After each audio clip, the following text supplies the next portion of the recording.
কিশোরগঞ্জের হোসেনপুরের অন্তর্গত মধ্য গোবিন্দপুর হিলফুল ফজল যুব সংগঠন কর্তৃক আয়োজিত তৃতীয় বার্ষিক ইসলামী মহাসম্মেলনের সমাপনী অধিবেশনের অন্যতম সভাপতি মুআজ্জাজ মুকাররম হযরত উলামায়ে কেরাম, দূর দূরান্ত থেকে আগত ইসলাম প্রিয়, দ্বীন প্রিয়, মর্কে মুজাহিদ, আল্লাহ রাব্বুল আলামিনের আশিকিন জাতির মুসলমান ভাইরা,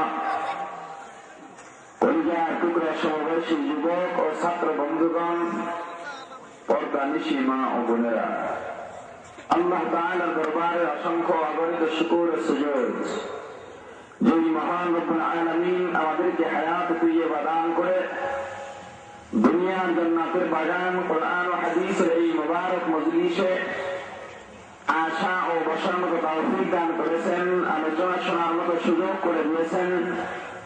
এজন্য সকলের শুকর আদায় করি, আলহামদুলিল্লাহ। আলোচনার শুরুতে পবিত্র কালামুল্লাহ শরীফের ৬৬৬৬ আয়াতের মধ্যে হতে ৩০ নম্বর পারার সূরা নাজিআর শেষের দিকে কয়েকটি আয়াত তেলাওয়াত করেছি। আয়াতগুলোর আলোকে আল্লাহ রাব্বুল আলামিন যতক্ষণ তাওফীক দান করবেন আপনাদের মাঝে কিছু আলোচনা করার চেষ্টা করব ইনশাআল্লাহ। তবে যতক্ষণ আলোচনা করব আমার জন্য আপনারা দোয়া করবেন, আল্লাহ তাআলা যেন আমার স্বাস্থ্যকে সুস্থ রেখে, কণ্ঠ ভালো রেখে, মন মানসিকতা ভালো রেখে আমি নালায়েকের জবান থেকে এমন কিছু গুরুত্বপূর্ণ কথা বের করে দেন যেই কথাগুলো আপনার আমার সমাজের প্রত্যেক নারী পুরুষের হেদায়েতের জন্য প্রয়োজন হয়। বলেন আমিন। দুনিয়ার মধ্যে মানুষ দুই প্রকার। কয় প্রকার? মুখস্থ করেন। এক, মানুষরূপী প্রকৃত মানুষ। দুই, মানুষরূপী জানোয়ার। এখানে যত মানুষ দেখেন আসলে সবাই মানুষ নন, আমাদের মধ্যে জানোয়ারের সংখ্যাটা এখানে বেশি। জুমার মসজিদে জায়গা হয় না, শত শত হাজার হাজার মুসল্লি, তবে সবাই মানুষ নয়, এর মধ্যে অধিকাংশ জানোয়ার। ঢাকার শহরে হাঁটা যায় না, হাজার হাজার মানুষের চলাচল, সারা বাংলাদেশে 16 কোটি প্লাস জনসংখ্যা। এখানে মনে করিয়েন না যে 10 কোটি বুঝি মানুষ না, যদিও দেখতে মানুষের মতো, তবে এই বাংলাদেশের 16 কোটি জনগণের মধ্যে সারা পৃথিবীর মধ্যে যত জনসংখ্যা আছে 700 কোটি জনসংখ্যা, এর মধ্যে অধিকাংশ মানুষ রূপী জানোয়ার। এটা আমার কোন চাপাবাজি নয়, কোন দলের পক্ষ থেকে দালালি করতে আসেনি। আল্লাহ রাব্বুল আলামিন ঘোষণা করেন, ওয়ালাকাদ যারানা লিজাহান্নামা কাসীরাম মিনাল জিন্নি ওয়াল ইনস লাহুম কুলুবুন লা ইয়াফকাহুনা বিহা ওয়া লাহুম আ'য়ুনুন লা ইবসিরুনা বিহা ولهم آذان لا يسمعون بها أولئك كالأنعام بل هم أضل أولئك هم الغافلون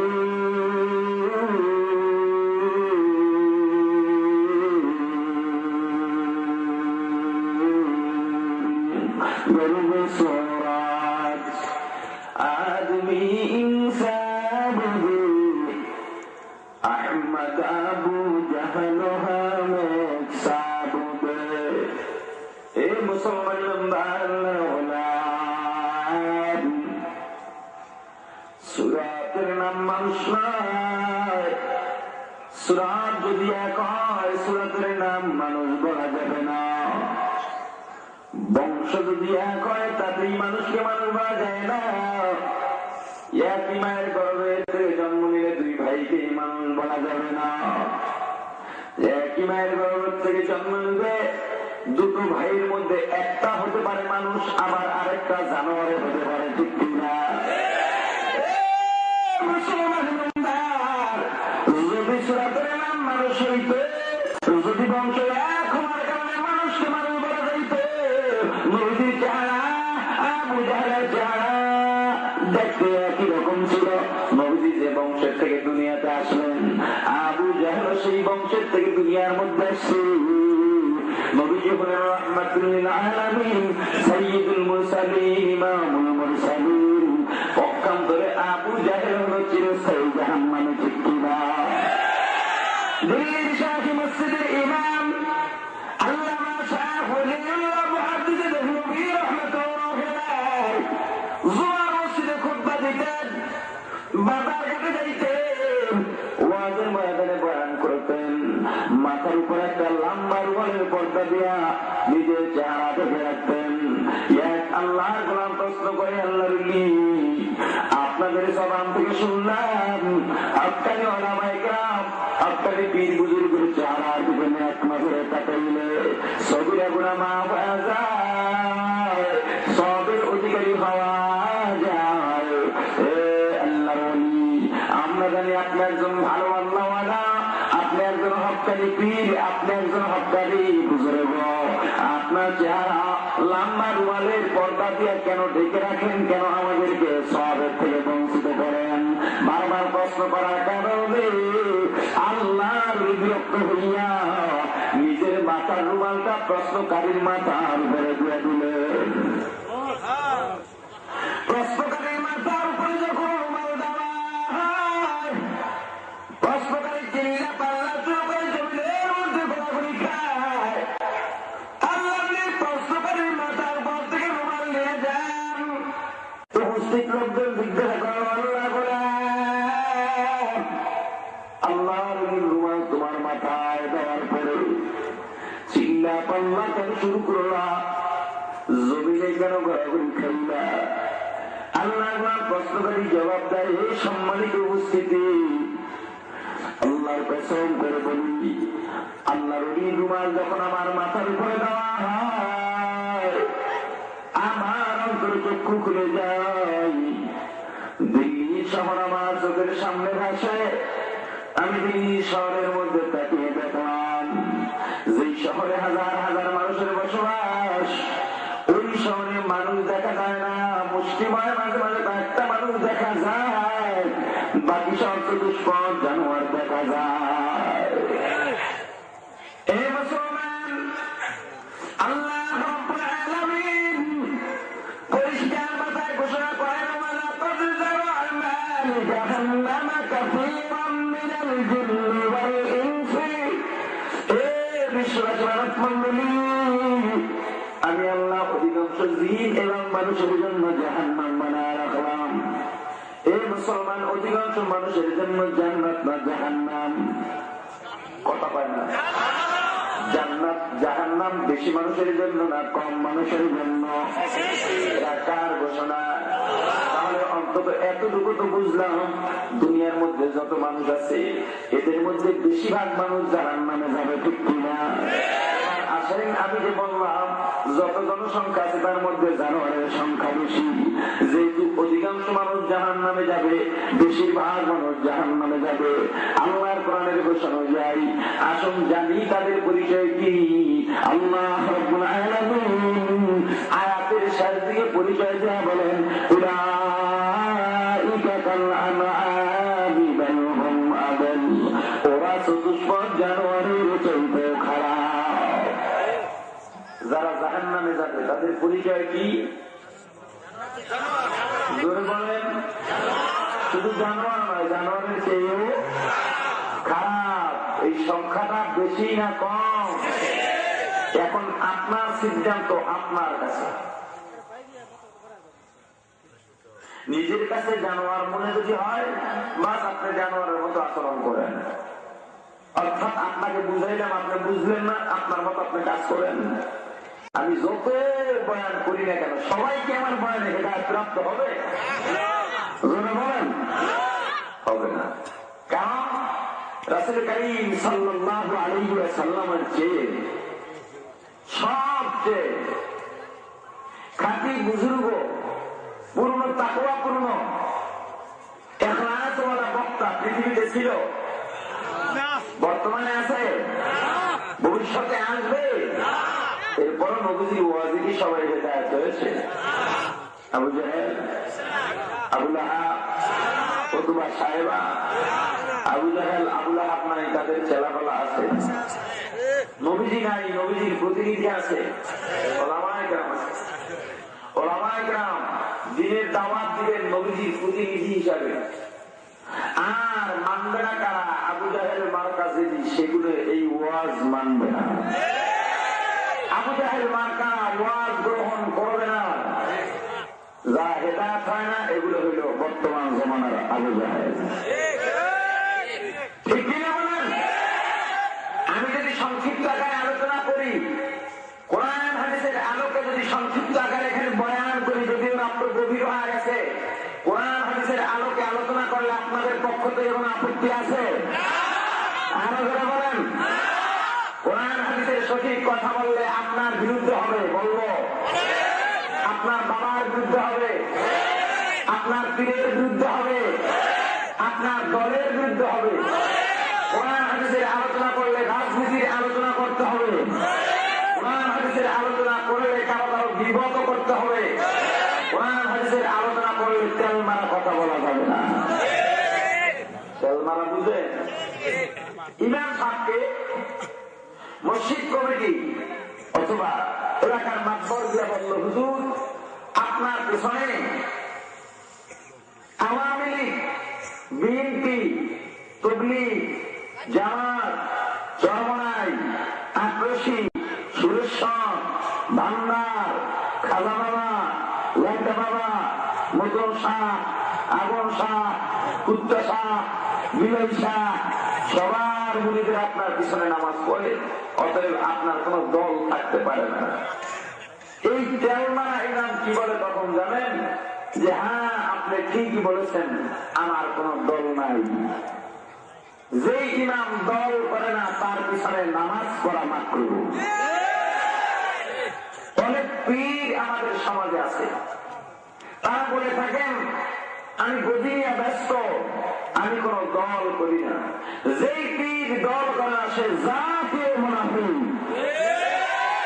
হে ওলামায়ে কেরাম, যে সমস্ত মামাকে আমরা বলে থাকেন আমরা রাজনীতি করি না, রাজনীতি ছাড়া কোন মুসলমান থাকতে পারে না, রাজনীতি ছাড়া কোন মুসলমান হতে পারে না। এই মুসলমান ইমাম সাহেব যদি দল না করে, পীর যদি দল না করে, ইমাম তুমি সমাজের রাখাল, তুমি দেশের রাখাল। একজন রাখাল গরু চড়ায়, বকরি চড়ায়। রাখালের কাজ গরুকে পথ দেখাবে, খবরদার অবৈধ সম্পদে মুখ লাগাবি না, মানুষের ফসল নষ্ট করবি না। এই গরু তোমার এই পথে চলতে হবে। গরু দুই রাখাল, দুই হাতের মধ্যে লাঠি নিয়ে যদি গরুকে মারতে হয় মারবে, আদর করতে হয় আদর করবে, আমার খাওয়াবেও। এরপরে সঠিক পথে রাখবে গরুকে, মানুষেরও ক্ষতি করতে পারবে। রাখাল দাঁড়িয়ে রইল, সামনে পথ দুইটা, একটা পথে গেলে ঘাস খাবে, কারো ক্ষতি হবে না, আর একটা পথে গেলে মানুষের ফসল নষ্ট হবে। রাখাল বাধা দিল না, গরু দিয়া ফসল নষ্ট করা শুরু করলো। ফসলের মালিক এসে প্রাথমিক পর্যায়ে গরুকে দুই একটা চাবুক মারবে, ঠিক কঠিন বিচার হবে কার? আর এখানে বলেন তুমি যদি বলো আমি দল করি না, বাংলার জমিনে সঠিক ইসলামী দল আছে, আব্রাহাম লিঙ্কন, মাও সেতুং, কার্ল মার্ক্সের মতো নাস্তিকদের, মুনাফিকদের, মুশরিকদের, পুঁজিবাদী, গণতন্ত্র, কুফরি গণতন্ত্র বিশ্বাসী দল আছে। যেই দল বলে আল্লাহ সকল ক্ষমতার উৎস নয়, জনগণ সকল ক্ষমতার উৎস, তুমি যদি বলো আমি কোন দল করি না, তোমার রাখা, তুমি একজন রাখাল হওয়ার পরে সাধারণ মুসলমান কোন দিকে যাবে? তুমি যদি না দেখিয়ে দাও, একটা মুসলমান যদি এই কথা বিশ্বাস করে সকল ক্ষমতার উৎস জনগণ, ওই মানুষ কোন দিনও জান্নাতে যেতে পারে না। যদিও সেই মানুষটা জাহান্নামে যাবে, কিন্তু মূল বিচার হবে তোমার মতো মুনাফিক মার্কা তুলে। ইমাম, তুমি যদি দল না করো, তোমার মুসল্লিদেরকে তুমি কিভাবে পথ দেখাইবা? আপনার এলাকার চেয়ারম্যান, তার সাথে 20টা মানুষ হাতে, 20 জন মানুষকে পথ দেখিয়ে চেয়ারম্যান সাহেব নিয়ে যাচ্ছেন। এমন একটা রাস্তায় গিয়ে দাঁড়ালেন হঠাৎ করে, যার ডানেও পথ আছে, বামেও পথ আছে। চেয়ারম্যান সেখানে দাঁড়িয়ে বললেন, মাঝ বরাবর দাঁড়িয়ে বললেন, আমি নিরপেক্ষ, আমি ডানেও নাই বামেও নাই। যে 20 জন লোক তার সাথে আছে, যেহেতু চেয়ারম্যান ডানেও যায় না বামেও যায় না, অথচ বামে গেলে বাঘের মুখের সামনে করতে হবে, ডানে গেলে ফুল বাগানে ঢুকতে পারবে। 20 জন লোক কোনটাই খবর জানে না। 2 জন লোক গেল ডান দিকে, 18 জন লোক গেল বাম দিকে। ভাগ্য গুণে 2 জন লোক বেঁচে গেল, 18 জন লোক বাঘের পেটে চলে গেল। চেয়ারম্যান বাধাও দিল না, পথ দেখাইল না, বলল না ডানে যাও সবাই, ডানে তোমার ফুল বাগান। বিচার সমাজ যখন বসবে, বিচারের সমাজ যখন বিচারে বসবে, মূল বিচারটা কার হবে? বলে সবার একটাই কথা থাকবে, জানের বিনিময়, টাকার বিনিময়, রক্তের বিনিময় আমরা ভোট দিয়ে তোমাকে জনপ্রতিনিধি করলাম, অথচ তোমার সামনে 18টা মানুষ বিপদে গিয়া, বিপদ যুক্ত পথে গিয়া বিপদে পড়লো, তুমি কেন নিষেধ করলা না? ইমাম, তুমি যদি মানুষকে, তুমি ইমামিরা কেন, তুমি বীর কেন?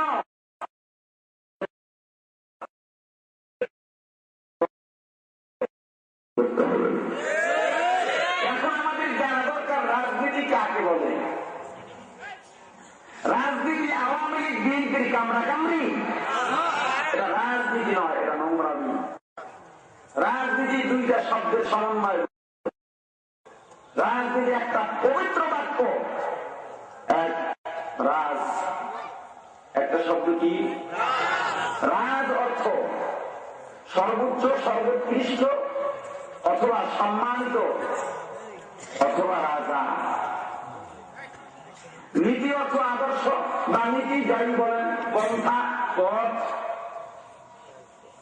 যদি রাজ অর্থ সর্বোৎকৃষ্ট ধরি সর্বোত্তম যদি মেনে নেই, রাজ অর্থ যদি আমরা সর্বশ্রেষ্ঠ ধরি, তাহলে হবে রাজনীতি অর্থ হবে সর্বশ্রেষ্ঠ নীতি। আর যদি রাজ অর্থ রাজা বা বাদশাহ ধরি, তাহলে অর্থ হবে বাদশার নীতি, রাজার নীতি। এখন আমাদের জানা দরকার রাজা কাকে বলে। আপনারা বিরক্ত হন? দল প্রত্যেকটা মানুষকে করতে হবে, রাজনীতি প্রত্যেকটা মানুষকে করতে হবে। রাজনীতি অর্থ কি? রাজার নীতি অথবা শ্রেষ্ঠ নীতি। রাজার নীতি অথবা শ্রেষ্ঠ নীতি। শ্রেষ্ঠ নীতি কার?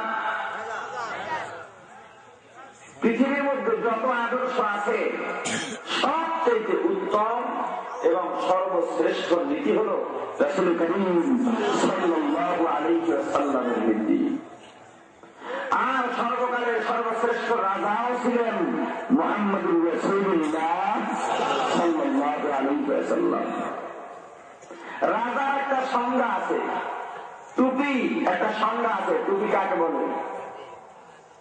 লুঙ্গি একটা সংজ্ঞা আছে, নাই? গরু একটা সংজ্ঞা আছে। গরু কাকে বলে আমরা বুঝবো। চারটা হাত পা আছে, লেঞ্জা আছে, গায়ের ভিতরে পশম আছে, মাথায় শিং আছে। হাতি বড় বড় কুলার মতো দুইটা কান আছে, মূলার মতো দুইটা দাঁত আছে, পা গুলো খাম্বার মতো এরকম মোটা, পেটটা অনেক বড়। সংজ্ঞা নাই? রাজা কাকে বলে? রাজা তাকেই বলে যে হবে দেশের সমাজের সর্বোত্তম নীতিওয়ালা শ্রেষ্ঠ আদর্শবান মানুষ, তাকেই রাজা বলবো। বিশ্বের মধ্যে যারাই রাজা হয়ে আছে তাদের কয়জনের মধ্যে রাজার গুণ আছে আমরা সবাই তা ভালো করে জানি। কিন্তু জোর করে কেউ যদি গুণ না থাকা সত্ত্বেও রাজা বলে দাবি করে, আমাদের কি করার আছে? মুসলমানের একটা গুণ আছে, কয়জনের মধ্যে মুসলমানিত্ব আছে, কিন্তু মুসলমান তো দাবি করি, দাবি করলে আর কি করার আছে? বিশ্বের ভিতরে যত রাজা আছে, কয়জন রাজার গুণ আছে? সব চোরের গুণ আর দুর্নীতির গুণ। সর্বশ্রেষ্ঠ সকল গুণে গুণান্বিত, সকল সর্বোত্তম গুণে গুণান্বিত সর্বকালের সর্বশ্রেষ্ঠ রাজা ছিলেন মুহাম্মদুর রাসূলুল্লাহ। এই রাসূলের নীতির নাম হলো রাজনীতি। হে ওলামায়ে কেরাম, আপনি যদি বলেন আমি রাজনীতি করি না, তার মানে আপনি প্রমাণ করলেন আমি রাসূলের আদর্শ মানি না। সর্বোত্তম সর্বশ্রেষ্ঠ নীতিকে রাজনীতি কেন বলা হয়? আমি যে পথ দিয়ে আপনাদের কিশোরগঞ্জে আসলাম, ঢাকা থেকে যে পথ দিয়ে, এই পথকে কি বলে? জোরে বলেন। কেন? যত পথ আছে এর মধ্যে এই পথ অনেক বড় পথ। হাঁসের মধ্যে যে হাঁস বড়, এই হাঁসকে কি হাঁস বলে? কেন? এই হাঁস বড়। শহরের মধ্যে সবচাইতে যে শহর গুরুত্বপূর্ণ বড়, তাকে কি বলা হয়? রাজধানী। কেন? এই শহর বড়। যারা বড় বড় ঘর বানায়, অট্টালিকা বানায়, মিস্ত্রির মধ্যে যারা অট্টালিকা বানায়, বড় ঘর বানায়, শক্ত মজবুত বাড়ি বানায়, তাদেরকে কি বলি? মুসলমান একদম পাবে সকল নীতি শ্রেষ্ঠ যে নীতি, তার নামই হল রাজনীতি। রাজনীতি ছাড়া কোন মুসলমান থাকতেই পারে না। এবার রাসূলের নীতি যে শ্রেষ্ঠ নীতি, এটা কি চাপাবাজি করলে হবে নাকি প্রমাণ দরকার আছে? রাসূলের নীতি সর্বশ্রেষ্ঠ নীতি আল্লাহ রাব্বুল আলামিন ঘোষণা করেন, লাকাদ কানা লাকুম ফী রাসূলিল্লাহি উসওয়াতুন হাসানাহ হামসিরাতে মুস্তাফা হামসিরাতে মুস্তাফা বরতমামি হালায়ুকুন ইত্তবায়ে গিরে লাজম তাবুয়াবি আফসার। এ মুসলমান, আল্লাহ রাব্বুল আলামিন দুনিয়ার মানুষকে ডেকে বলেন, এ বিশ্ববাসী মানব মণ্ডলী, তোমরা যদি আদর্শ মানতে চাও, আমি আল্লাহ রাব্বুল আলামিন, আমি আল্লাহ একটা আদর্শ মনোনীত করলাম, দুনিয়ার সর্বোৎকৃষ্ট আদর্শ, সর্বোত্তম আদর্শ। এই বিশ্ববাসী মানব মণ্ডলী যদি আদর্শ মানতে চাও, আমি আল্লাহ মনোনীত করলাম আমার বন্ধু আমার রাসূলের আদর্শই সর্বোত্তম আদর্শ।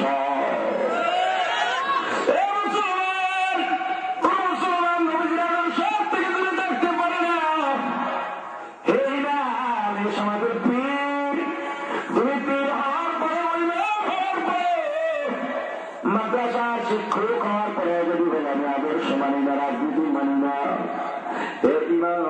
ওলামায়ে কেরাম যদি রাজনীতি না করে তাহলে রাজনীতি কে করবে?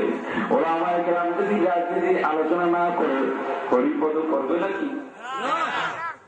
রামকৃষ্ণ করবে? মুসলমান ইমামদার, এই ইমাম সাহেব তোমাকেও দল করতে হবে, তবে কোন দল করবা? বাংলাদেশের গণতান্ত্রিক দল নয়। এই মুসলমান দল হবে পৃথিবীর মধ্যে দুইটা। কয়টা ধরে বলেন?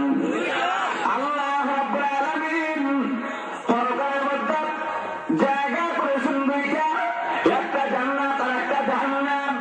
এই মুসলমান দুনিয়ার মধ্যে যতগুলো দল আছে, এই প্রত্যেক দলের জন্য জান্নাত জাহান্নামের বাইরে কোনো দল নাই, কোনো জায়গা নাই। জান্নাত জাহান্নামের বাইরে কোনো জায়গা দেওয়া হবে না, হয়তো জান্নাতে না হয় জাহান্নামে।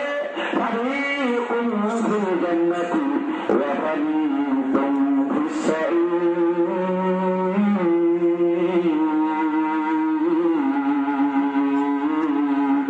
हकीकत से तो दुनिया बेखबर है, दुनिया की नुमाइश पर नजर है।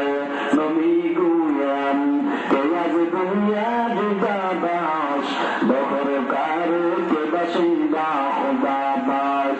इससे दुनिया आज खुदा गाफिल गुजर, मैं तमाशों पर हो पर जिंदगान। दुनिया में हो दुनिया का तलबगार नहीं हो, दुनिया में हो दुनिया का तलबगार नहीं हो, दुनिया में हो दुनिया का तलबगार नहीं हो।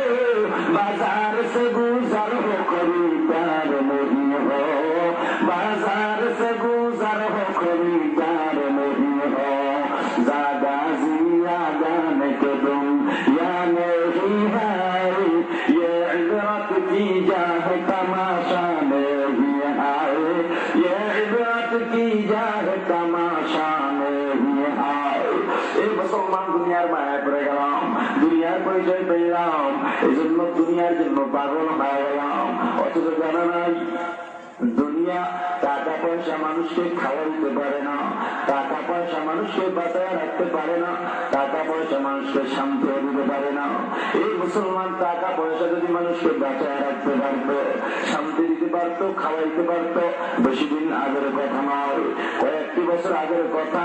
বাংলাদেশের 1 নম্বর ধনী, 1 নম্বর শিল্পপতি ছিল আপনাদের কিশোরগঞ্জের বাজিতপুরের জহিরুল ইসলাম। কত টাকার মালিক ছিল নিজেও জানত না। এই মুসলমান আল্লাহ রাব্বুল আলামিন দেখা দিলেন, জহিরুল ইসলাম এত টাকা পয়সার মালিক হওয়ার পরেও আল্লাহ রাব্বুল আলামিন মারা যাওয়ার 6 মাস আগে জহিরুল ইসলামকে এতটা অসুস্থ বানায় দিলেন। জহিরুল ইসলাম হাসপাতালের বিছানায় শুইয়া পাইপ দ্বারা তরল খাবার খাইছে, কোরমা পোলাও বিরিয়ানি গোস্ত ভাত খাইতে পারে না।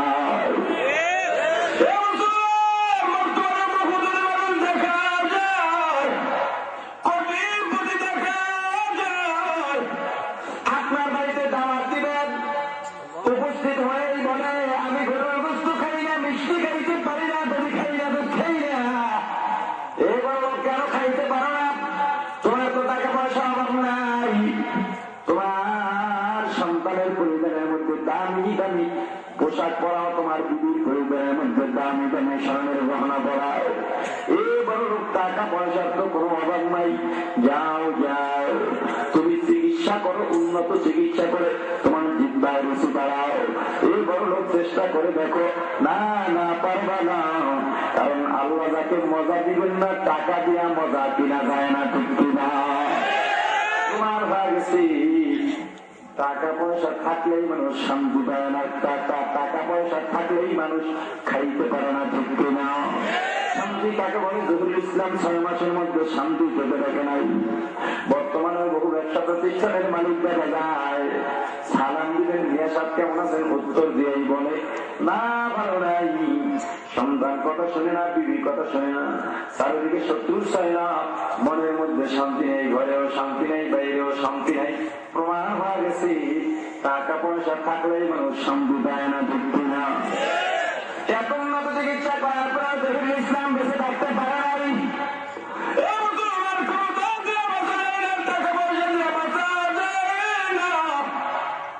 আওয়ামী লীগের ডেপুটি সেক্রেটারি আব্দুল জলিল বাঁচতে পারে নাই, বিএনপির মান্না ভুইয়া বাঁচতে পারে নাই, এই মুসলমান ফিরাউন বাঁচতে পারে নাই। ক্ষমতা দিয়ে বাঁচাও যায় না, ক্ষমতা দিয়ে টাকা পয়সা দিয়ে শান্তিও পাওয়া যায় না, খাইতেও পাওয়া যায় না, ঠিক কিনা? ওই মুসলমান পক্ষান্তরে একজন গরিবের দিকে তাকায়, দিন আনে দিন খায়, যেদিন কাজ করতে পারে সেদিন ঘরে চুলায় আগুন জ্বলে, যেদিন কাজ করতে পারে না ঘরে চুলায় আগুন জ্বলে না। এরপরেও খবর নিলে দেখা যায় এই গরিবের অভাবী সত্য সংসারের মধ্যে শান্তির কোনো অভাব নাই। কোটি টাকার মালিকে দেখো অভাব হয় না দূর, কোটি টাকার মালিকে দেখো অভাব হয় না দূর, গরিবে ঘুমায় গাছপালাতে মনটা বাহাদুর, হৃদয় কাটিবে যার নম্রতা সদা, রহমতা শিবে তথা প্রভুরাদা। বড় বড়াই করলে দিলে রহমত আসে না, নিজেকে নিজে ছোট মনে করিয়ে সাদা। अपने हस्ती को अगर कुछ मर्तबा चाहे कि दाना काक में मिलकर गुने गुंगर होता है, बड़ो बड़ाई करने दिले रहमत আসে না, নিজেকে নিজে ছোট মনে করিয়ে সাদা। উঁচু জায়গার পানি যেমন নিচু জায়গায় যায়, তেমনি আল্লাহর রহমত আসে নম্রে দাঁড়ি দেয়। ফেরাউনের লাশটা দেখো মিশর জাদুঘরে, খায় না কোনো পোকা মাকড়, সবাই ঘৃণা করে। জ্ঞানী যারা বুঝে তারা শুধু ইশারায়, নির্বোধকে বুঝাইতে কে পারে কোথায়। তরকারির মতো তরকারি হলে অল্প জালে সিজে, বুদ্ধিমান মানুষ হলে ইশারাতে বুঝে। মুসলমান নামদার রসুলের আদর্শ মানা লাগবে কি লাগবে না ধরে বলেন? মুসলমান বড় করে আল্লাহ জায়গা করেন দুইটা, একটা জান্নাত একটা জাহান্নাম। জান্নাত জাহান্নামের বাইরে কোনো অবস্থান নাই। যদিও দুনিয়ার মধ্যে দল অনেকগুলো আছে, এরা দুই ভাগে বিভক্ত হয়ে যাবে।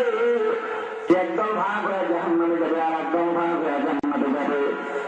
এই মুসলমান দুনিয়ার মধ্যে দুইটা ভাগ হবে, একটার নাম হবে হক আর একটার নাম হবে বাতিল। একটার নাম আরেকটা আওয়ামী লীগ। এর জন্য জান্নাত জাহান্নামের বাইরে কোনো জায়গা নেই, হয়তো জান্নাত না হয় জাহান্নাম।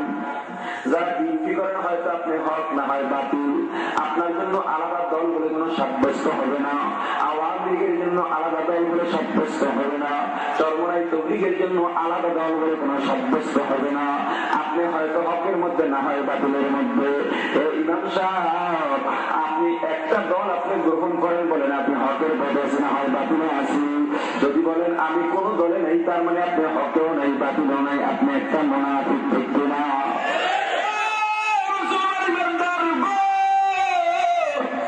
সামনে উপজেলা নির্বাচন, ঠিক কিনা? অনেকে চিন্তা করে বক্তা আওয়াজ করবে, মিষ্টি মিষ্টি ঘটনা বলবে। না না, আমি কিন্তু ব্যতিক্রমী।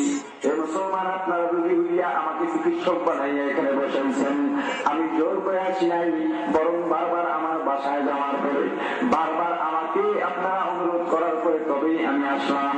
অতএব আমি যদি ভালো ডাক্তার হই, রোগীর যেখানে রোগ থাকবে ঔষধ তো সেখানেই দিতে হবে, ঠিক কিনা? এখন কোন ইমাম কোন খতিব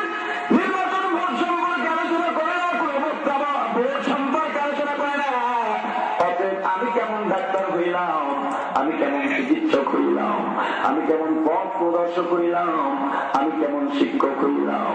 আমি যদি আপনাকে এই কথা না বুঝে আল্লাহর আপনি কোন দিকে যাবেন, কোন দিকে জান্নাত, কোন দিকে জাহান্নাম, এই মুসলমান ইমানদার, আমি আপনাদেরকে দিক নির্দেশনা দিয়ে যাব।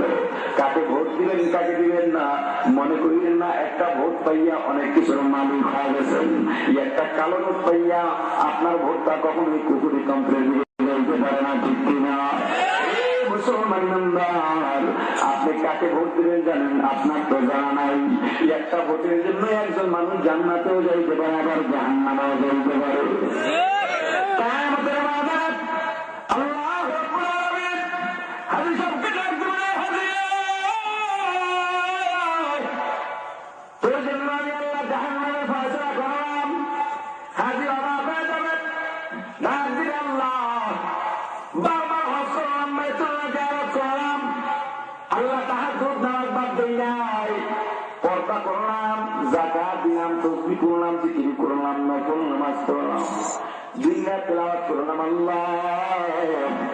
তুমি আমাকে জাহান্নামে কেন দিলে আল্লাহ?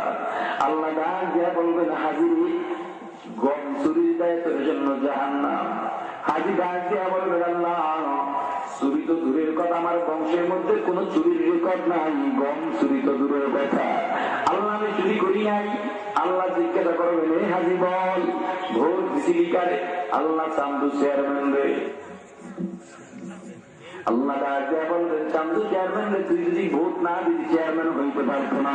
তোর ভোট পাইয়া চান্দু চেয়ারম্যান হইয়া গরিবের চাল ডাল গম গ্রামের টিফিন বিস্কুট মেরে খেয়েছে, যা একটা ভাগ তোর মাথায় গেল, আগে জাহান্নামে যা।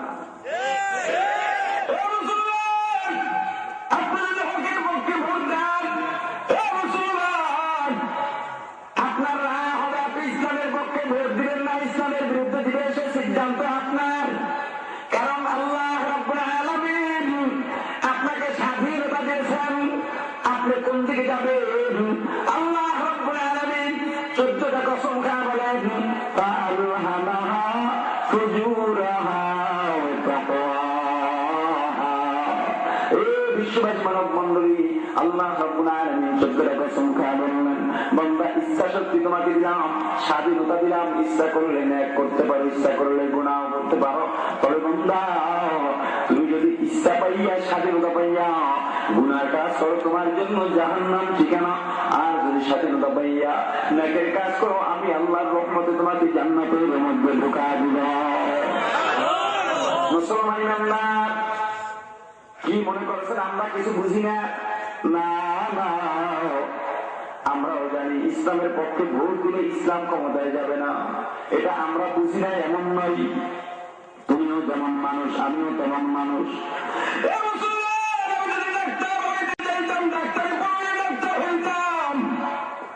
আমি তো একটা মানুষ, আমি চাইলে ইঞ্জিনিয়ার হইতে পারতাম, আমি চাইলে বৈজ্ঞানিক হইতে পারতাম। এই মুসলমান, তুমি বৈজ্ঞানিক হইয়াই মনে করিও না একজন চাষা কিছু বোঝে না, বরং তারও জ্ঞান আছে, তোমারও আছে, তুমি লেখাপড়া করো, সেই জন্য একটু বেশি জানো, ঠিক না? এই মুসলমান ইমানদার, আমি ভোটটা দিলাম, আমার নেতা পাস করতে পারবে না, তবুও কেন দিলাম জানো? আমার একটা ভোট আছে, আমি ভোটটা ইসলামের পক্ষে দিয়ে আল্লাহকে বললাম, আল্লাহ আমার তো আর কোন শক্তি নাই, একটা ভোট আমি দেখাইলাম আমি ইসলামের পক্ষে কাজ করেছি।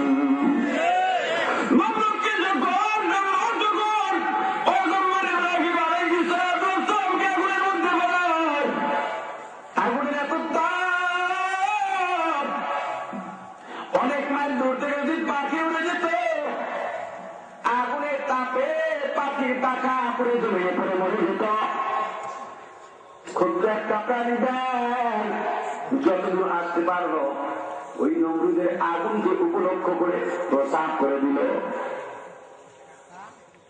নমরুদ তিরস্কারের ভাষায় বলে, এই নির্বজ, তোর মতো বোকা থাকতে পারে না, তোর ওই সাধারণ প্রসাদে আমার এত আগুন নিভবে, বরং দুনিয়ার সমস্ত পানি যদি এক জায়গায় করা হয় আমার আগুন নিভানো সম্ভব নয়।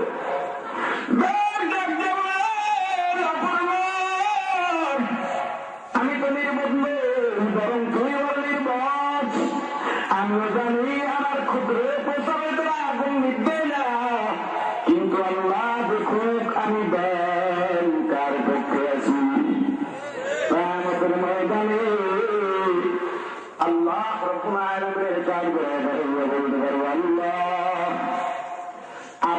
শান্তি ছিল না, একটা মাত্র শক্তি ছিল ভোট দেওয়ার।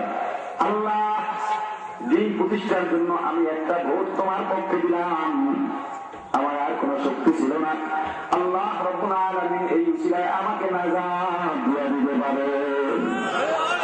আদরে কুদু রত্তদারি বরকালাল আনতা রব্বি আনতা হাসবি যুল জালাল। এই মুসলমান বান্দা আল্লাহর গোলাম, আপনি দল করতে হবে, হয়তো হক না হয় বাকি চুক্তি না। এবার আসেন, প্রত্যেকটা মানুষের জন্য পরকালে আল্লাহ কয়টা জায়গা নির্ধারণ করেছেন? জাহান্নাম। জান্নাত কাকে বলে? এক কথায় আমি তার উত্তর দিব। জান্নাত কাকে বলে? এক কথায় জান্নাতের পরিচয় দিব।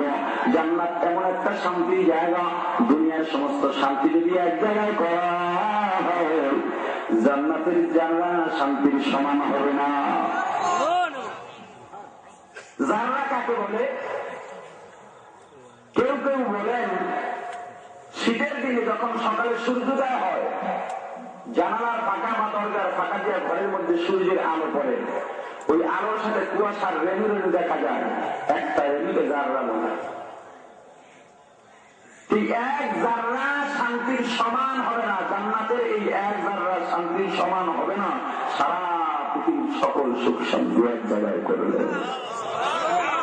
জাহান্নাম একটা কষ্টদায়ক যন্ত্রণার জায়গা, সারা পৃথিবীর যন্ত্রণা, সারা পৃথিবীর কষ্ট যদি এক জায়গায় করা হয়, জাহান্নামের এক জায়গায় শাস্তির সমান হবে না। এই মুসলমান, এই জান্নাত কারা পাবে আর জাহান্নাম কারা পাবে? জান্নাত কাদের ঠিকানা হবে, জাহান্নাম কাদের ঠিকানা হবে? কোন কোন খাসলাত থাকলে জাহান্নাম ঠিকানা, কোন কোন গুণ থাকলে জান্নাত ঠিকানা? আমি যে আয়াতগুলো তেলাওয়াত করলাম, তেলাওয়াতকৃত আয়াতগুলোর মধ্যে আল্লাহ রাব্বুল আলামিন এ সম্পর্কে আলোচনা করেছেন।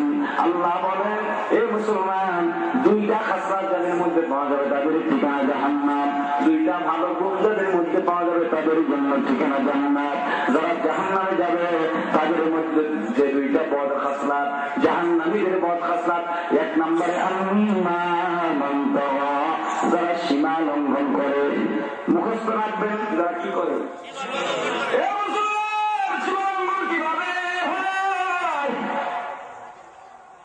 সীমা লঙ্ঘন কয়েকটা পদ্ধতিতে হতে পারে। যেমন সন্তান সুযোগ পেয়ে বাবার পকেটে হাত ঢুকায়, হাত ঢুকানোর সাথে সাথে বাবার হাতে ধরা পড়ে, সন্তান বাবার কাছে ক্ষমা চায়, এ বাবা জীবনে আর চুরি করবো না, মাফ করে দেয়, এ বাবা বুঝি নাই, তুমি আমাকে ক্ষমা করে দাও।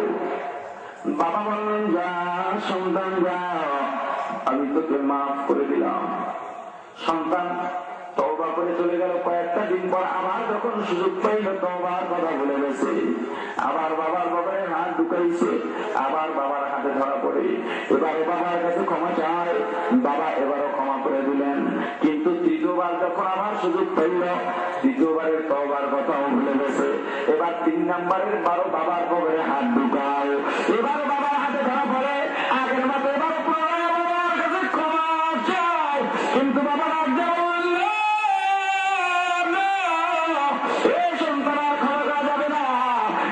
সীমা লঙ্ঘন করেছে। আজকে যদি তোকে ক্ষমা করা হয়, তুই যে পরবর্তীতে আর চুরি করবি না তার কোনো গ্যারান্টি নাই। আজকে যদি তোকে ক্ষমা করি আর চলে না, এ বাবা চল চল, তোকে আমি পুলিশ রিমান্ডে দিয়ে আসবো। সন্তান তোকের পাইছে কান্দে আর ডাক গেল, বাবা সন্তানের জন্য বাবা জীবন দিতে পারে, সন্তান বাবা না করিয়া সন্তানকে খাওয়ায়। এ বাবা, তোমার কি জানা নাই, যখন তোমার আদরের সন্তানকে পুলিশ রিমান্ডে পাঠাবা, তোমার সন্তানের শরীরটা ঠিক হয়ে যাবে। এই বাবা, তুমি বাবা হইয়া সন্তানের এমন অবস্থা কেমন সহ্য করে না?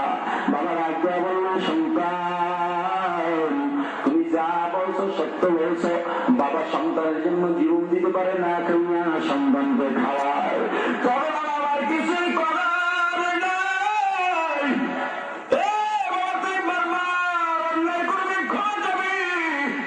না, না হতে পারে না। আজকে যদি তোকে ক্ষমা করা হয়, আগামীকালকে অন্যের পকেটে হাত ঢুকাবি, দেখবেন কি অন্যের কপালের মধ্যে পিস্তল থেকে বিপদের ভিতরে ছুরি ঢুকাবি, তখন শুধু তুই একা নয়, আমি বাবাকেও বিনা অপরাধে পুলিশ রিমান্ডে দেখতে হবে। এই মুসলমান একবার মিথ্যা কথা বলছেন, আল্লাহর কাছে তওবা করেন, আল্লাহ জীবনের মিথ্যা বলবো না, তুমি আমাকে মাফ করে দাও। আল্লাহ বলেন যা বান্দা যা, মাফ করে দিলাম। কিন্তু আবার যখন সুযোগ হলো আপনি তওবার কথা বলে গেলেন, আবার মিথ্যা বললেন, আবার আল্লাহর কাছে ক্ষমা চাইলেন। আল্লাহ বলেন যা বান্দা, মাফ করে দিলাম, কারণ আমি আল্লাহর নাম গফফার রহমান। আল্লাহ আল্লাহ তু মেরা গফফার হ্যায়, আল্লাহ আল্লাহ তু মেরা সত্তার হ্যায়, আল্লাহ আল্লাহ তু মেরা রহমান হ্যায়, আল্লাহ আল্লাহ তু মেরা রহিম হ্যায়। এই মুসলমান আপনি আবার চলে গেলেন, আবার সুযোগ পেলেন, মিথ্যা বললেন, আবার আল্লাহর কাছে ক্ষমা চাইবেন। আল্লাহ বলেন না না, এই বান্দা হবে না, তুই এবার সীমা লঙ্ঘন করে ফেলেছ, তোর জন্য নিশ্চয়ই নিশ্চয়ই জাহান্নাম হবে ঠিকানা।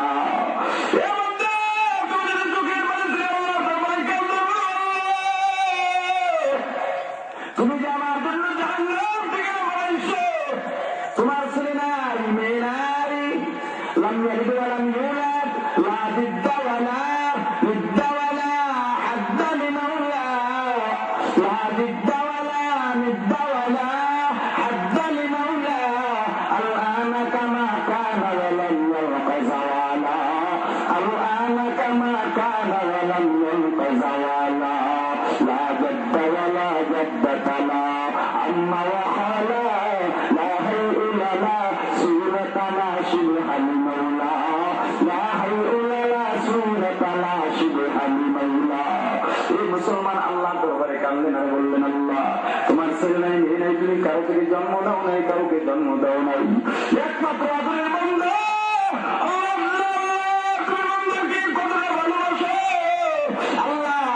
তোমার মাকে 100 ভাগ করলা, 99 ভাগ মেয়ের কাছে রেখা, এক ভাগ মায়া তুমি ভাগ করে দিছো আল্লাহ। এই এক ভাগ মায়া পাইয়া আল্লাহ 18,000 মাখলুকাতের মধ্যে এক ভাগ মায়া ভাগ করে দিলা, এক ভাগ মায়ার এক অংশ পাইয়া সন্তান বাবার জন্য পাগল, বাবা মা সন্তানের জন্য পাগল, বন্ধু বান্ধবের জন্য পাগল, আল্লাহ ভাই ভাইয়ের জন্য পাগল, আল্লাহ এমন 99 ভাগ মায়া তুই আল্লাহ। এই আদরের বান্দা মায়ের বান্দাকে কেমন তুমি জাহান্নামে দিবা, আল্লাহ রাব্বুল আলামিন ডাক দিয়া বলেন, বান্দা তুমি যা বলছো সত্য বলছো, আমার ছেলে নাই, মেয়ে নাই, একমাত্র আদরের বান্দা। এই বান্দা তবে তুমি যে সীমা লঙ্ঘন করছো, বারবার ধোঁকাবাজি করবা, বারবার অন্যায় করবা, আর মাফ চাইবা, আমি আল্লাহ তোমার কাছে থেকে নই, আল্লাহ সামাদ, আমি আল্লাহ দুনিয়া সেই বারবার আমার কাছে ক্ষমা চাইবা আর বারবার মাফ চাইবা, অন্যায় করবা হতে পারে না। বন্ধা একবার তওবা কর, তওবা করার মতো কর, আমি আল্লাহ জীবনের গুনাহ মাফ করে দিব, শুধু তাই নয়, জীবনের যত গুনাহ আছে নেকির দ্বারা পরিবর্তন করে দিব।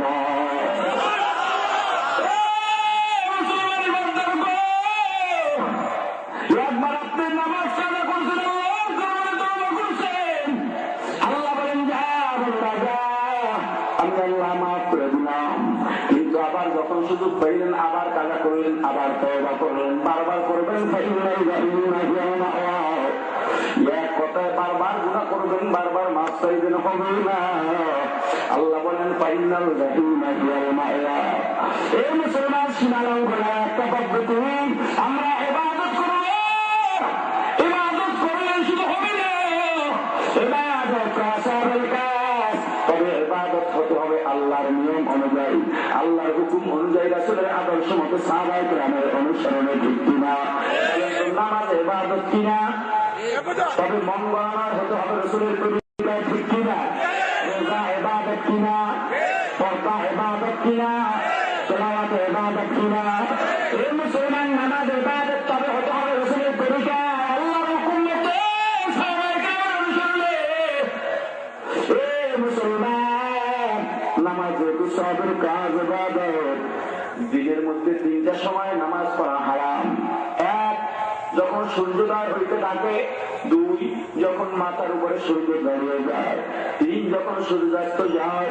এই সময়টায় তিনটা সময় নামাজ পড়া হারাম। আপনি যদি চিন্তা করেন নামাজ যেহেতু ইবাদত, এই তিন সময় বাদ দিব না, নামাজ পড়বো, ইবাদত হবে না, গুনাহ হবে? সীমা লঙ্ঘনকারী হয়ে গেলেন। ফাইনাল জাহিমা হিয়াল মাওয়া।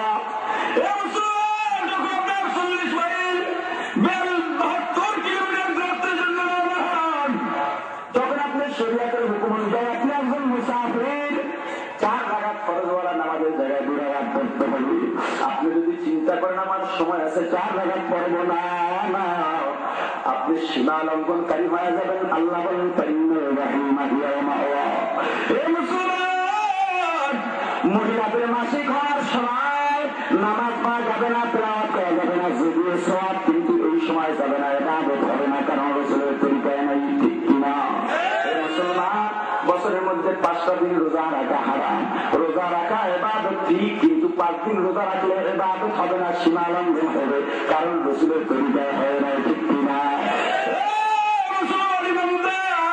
সব কিছু হতে হবে সাহাবায়ে কেরামের নমুনায়। 3 নাম্বার পদ্ধতি, ইসলামের মধ্যে যা আছে তাই মানা। ইসলামের মধ্যে বাড়ানো যাবে না, কমানো যাবে না। আল্লাহ রাব্বুল আলামিন নবীজির শেষ দিন, নবীজির জীবনের শেষ দিকে একটা আয়াত নাযিল করলেন। আল্লাহ রাব্বুল আলামিন নবীজির জীবনের শেষ দিকে জানায় দিলেন, আল-ইয়াওমা আকমালতু লাকুম দীনাকুম ইলা আখিরিল আয়া।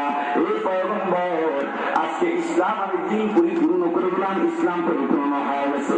ইসলামের মধ্যে আর কিছুই দরকার নাই, যেখানে যা ছিল সব পূর্ণ হয়ে গেছে।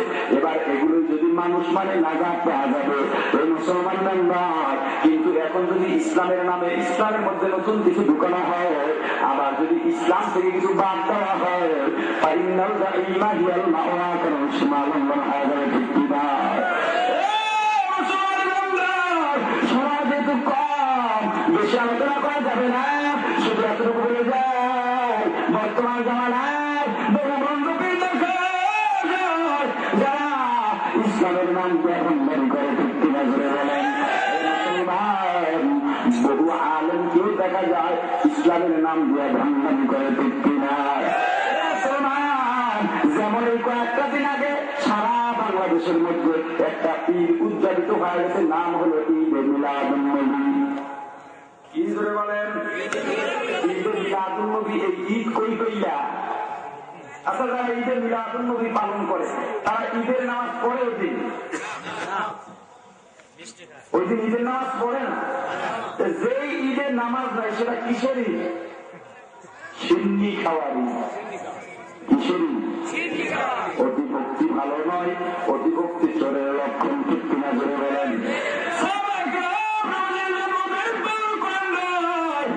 তুমি কত বড় আছে নবীজি নিজের জন্মদিনের জন্য কিভাবে জন্ম উদযাপন করেছেন? যেমন নবীজি সপ্তাহে সোমবারে রোজা রাখতেন 2টা কারণে।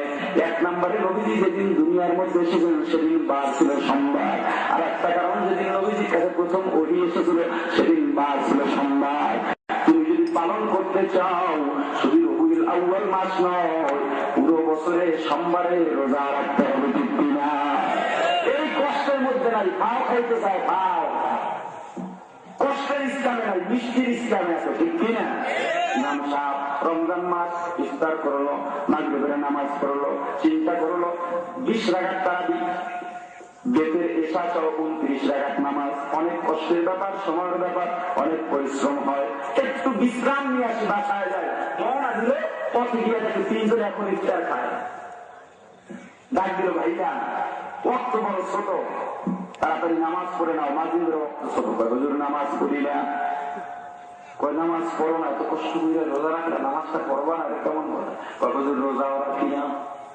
ইমাম সাহেবের মেজাজ গরম হয়ে গেছে, নামাজ পড়ো না, রোজা রাখো না, ইফতারি খাও কেন?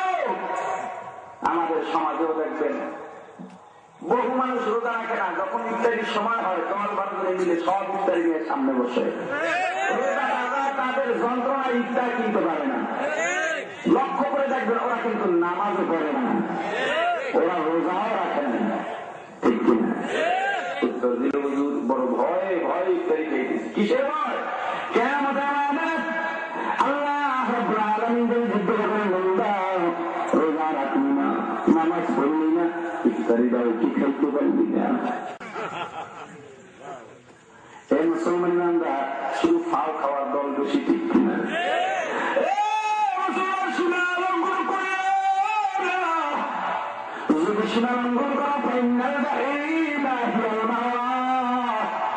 মুসলমান বর্তমান সমাজের মধ্যে টিভি ভিত্তিক ইসলাম প্রচার বেশি শুরু হয়ে গেছে, ঠিক কিনা? ওই টিভির মধ্যে যাইয়া ইসলাম প্রচার করে মানুষের মাঝে আসার সাহায্য করে না। এই মুসলমান এখন মানুষ বিভ্রান্তের মধ্যে পড়ে গেছে। তবে সবচাইতে বড় বিভ্রান্ত হইল বাংলাদেশ নয়, সারা বিশ্বের জন্য ডাক্তার জাতির নয়। এই মুসলমান এ ব্যাপারে বিস্তারিত আলোচনা করার মতো সময় আমার হাতে নাই, না হয় আপনাদের মাঝে কিছু কথা বলে যাইতাম। শুধু এতটুকু স্মরণ রাখেন, জাকির নায়েক, মতিউর রহমান মাদানী, এনায়েতুল্লাহ আব্বাসীদের মতো এমন ভণ্ড, এমন টুপিওয়ালা ভণ্ডদের থেকে সাবধান থাকতে হবে, ঠিক কিনা? এরা টুপি মাথায় দিল,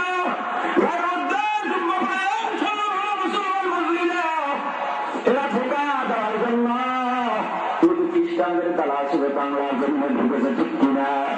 মুসলমান এই টুপি আর দাড়ি জুব্বা কিছুই নয়, এগুলো শুধুমাত্র একটা বাহানা। চোর যদি চিন্তা করে মসজিদের জুতা হাতির করবো, তখন চোরেও চায় মাথার মধ্যে একটা টুপি লাগায়, গায়ের মধ্যে জুব্বা লাগায়, কারণ ওখানে যদি চুরি করতে যাই তাদের সাথে মিলতে হবে। এরা অতটুক ভাবে চিন্তা করছে বাংলাদেশের মুসলমানরা ইসলাম বলে ভালোবাসে। যদি এদেরকে আমরা ধোঁকা দিতে চাই তাহলে তাদের সুরাত আমাদের ধারণ করতে হবে। বড় আফসোস, বাংলাদেশের এই মুসলমান যদি আমি নাম ধরে গিবত না করি সতর্ক হতে পারবেন না। যেমন গিবত করা হারাম, তেমনি ভাবে গিবত করা আবশ্যক আছে। এই মুসলমান গুন্ডা যেই গিবত করা আবশ্যক সেই গিবত হলো একজন মানুষ যদি মানুষ ইসলামের নামে ধোঁকা দেয়, যদি না ফিরে বুঝাইলেও না শুনে, এই মানুষের বদনাম মানুষের সামনে তার গিবত করা ওয়াজিব, কারণ মানুষের সামনে মানুষের ঈমান রক্ষার জন্য তার দোষ বলা আবশ্যক।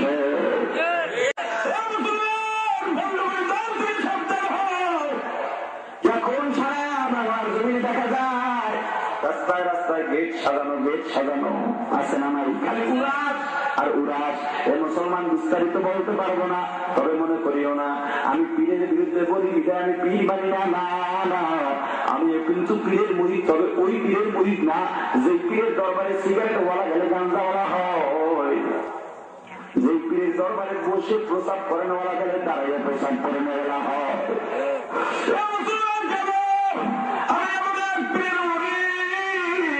আমি আমার পীরের দরবারে যাই, যে পীরের দরবারে বেনামাজি গেলে নামাজি হয়, যে পর্দা গেলে পর্দাওয়ালা হয়, যেই পীরের দরবারে হাজার হাজার চোর ডাকাত দিয়ে স্বর্ণের মানুষে পরিণত হয়েছে। এই মুসলমান নামদার বাংলার জীবনে এমন পীর আছেন না নাই? জোরে বলেন, আরো জোরে বলেন, আছেন না নাই? এই মুসলমান আমি কখনো নিরপেক্ষতা অবলম্বন করি না, কারণ আমি চোর নই, ডাকাত নই। যেহেতু আমি হক পথে আছি, গর্বের সাথেই বলি আমি চরমনাইয়ের মুরিদ, আমি চরমনাইতে যাই। যদি আপনি রাখেন চরমনাইয়ের মধ্যে কোনো ভুল আছে, শরীয়তের বিরোধিতা করে, আপনি আমাকে জানায় দিবেন, আমিও আমার সাহেবদেরকে বলবো, যদি দেখি কোরআন হাদিস অনুযায়ী আসলেই আপনি ঠিক তারা ভুলের মধ্যে আছে, আমার সাহেবদেরকে বলবো আপনারা ভুলের মধ্যে আছেন। যদি বলার পরেও সংশোধন না হয়, আল্লাহকে সাক্ষী রেখে বলে গেলাম, এই মুসলমান ওই দরবার থেকে এখানে অ্যাডভাইস করতে আসি নাই, আমি আল্লাহকে সাক্ষী রেখে বললাম, আপনাদেরকে সাক্ষী রেখে বললাম, আমিও আর কোনোদিন চরমনাই পেয়ে যাবে না।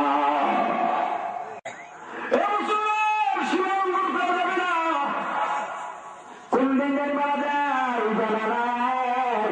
দুনিয়াতে আসার একটা সিরিয়াল আছে, দুনিয়া ছেড়ে যাওয়ার কোন সিরিয়াল নাই। আসার ক্ষেত্রে আগে দাদা আসে, তারপরে বাবা আসে, তারপরে সন্তান আসে, তারপরে নাতি আসে। কিন্তু যাওয়ার ক্ষেত্রে দাদার আগে নাতি চলে যায়, বাবার আগে সন্তান চলে যায়, স্বামীর আগে বিবি চলে যায়, ঠিক কিনা?